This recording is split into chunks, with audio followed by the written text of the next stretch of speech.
अस्सलाम वालेकुम व्यूअर्स, कैसे हैं आप लोग सब। उम्मीद करती हूँ आप लोग सब ठीक ठाक होंगे। अल्लाह ताला आप पर करोड़ों रहमतें और बरकतें नाजिल फरमाए, आमीन सुम्मा आमीन। व्यूअर्स, आज मैं आपके लिए रमज़ान स्पेशल में वेज कटलेट बनाने की रेसिपी लेके, उम्मीद है आपको आज की रेसिपी बहुत ही पसंद आने वाली। चले बनाना शुरू करते हैं। बहुत ही मज़ेदार और ग़ज़ाइयत से भरपूर वेज कटलेट बहुत ही मज़ेदार बनते हैं। एक मरतबा बनाएंगे तो घर वाले बार बार फरमाइश करके बनवाया करेंगे। सबसे पहले मैंने आलू लिए हैं, 3 अदद आलू हैं। आलू को पहले बॉयल कर लिया था अच्छे से, आपने मैशर की मदद से अच्छे से मैश कर लेना। उसके बाद आपने सब्जियां ऐड करनी। बंद गोभी है, गाजरों को मैंने ग्रेट कर लिया था। शिमला मिर्च 1 अदद ली थी, बारीक चॉप कर ली थी। हरी मिर्ची है 3 से 4 अदद, बारीक कट कर ली थी। हरा धनिया था। बाकी अब हम स्पाइसेस ऐड कर देंगे। 1 टेबल स्पून आपने इसमें कॉर्नफ्लोर ऐड करना है।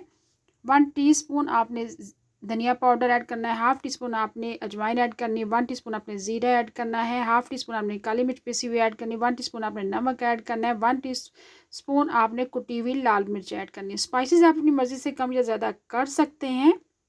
अच्छे से आपने मिक्सिंग करनी है अच्छे से, ताकि ज़बरदस्त सी बाइंडिंग हो जाए।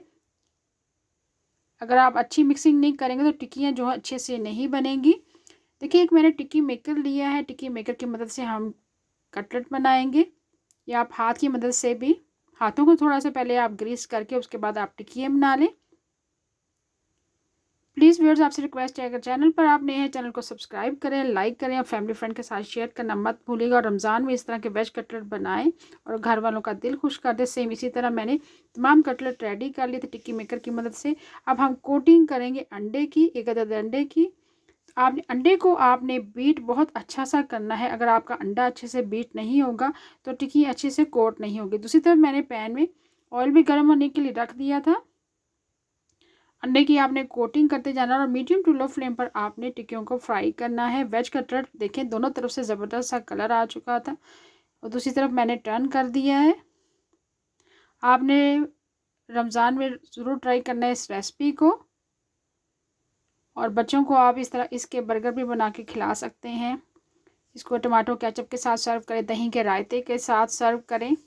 यकीन करें, रमज़ान में चटपटी खाने का बहुत ही मज़ा आता है, और स्पेशली ये ग़ज़ाइयत से भरपूर वेज कटलेट बनते हैं। देखिए, मैंने टमाटो केचप के साथ सर्व किया। उम्मीद है आपको आज की रेसिपी पसंद आई होगी। रेसिपी पसंद आई तो प्लीज़ चैनल को सब्सक्राइब करें, लाइक करें और फैमिली फ्रेंड के साथ शेयर करना मत भूलिएगा। Thanks for watching. अल्लाह हाफिज़।